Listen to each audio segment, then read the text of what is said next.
The renin-angiotensin-aldosterone system is a crucial hormonal system that helps regulate blood pressure, fluid balance, and electrolyte homeostasis. This system operates through a series of biochemical reactions involving the kidneys, liver, lungs, adrenal glands, and blood vessels.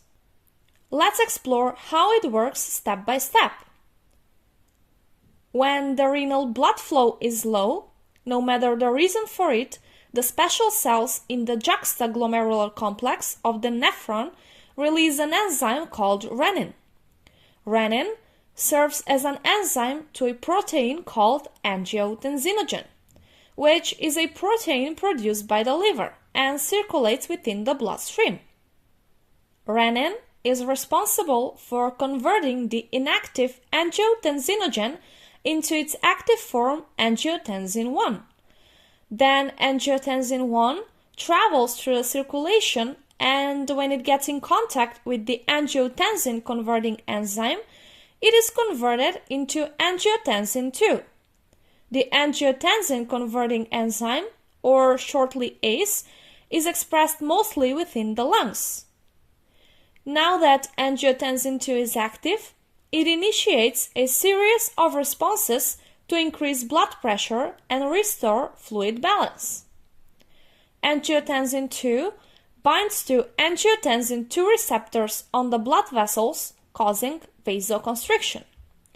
Vasoconstriction increases systemic vascular resistance, which leads to a rise in blood pressure.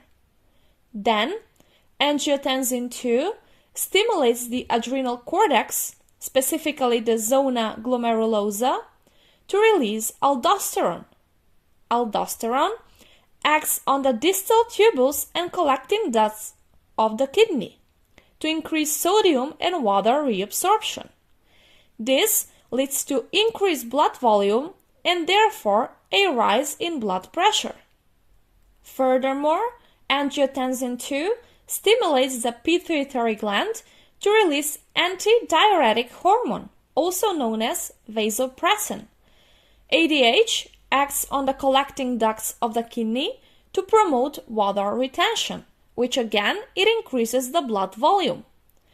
At the end, angiotensin 2 stimulates the sympathetic nervous system, further promoting vasoconstriction and an increase in the heart rate. So all of these effects of the renin-angiotensin-aldosterone system have a great impact in regulating the blood pressure, especially in conditions such as dehydration, hemorrhage, heart failure, and etc.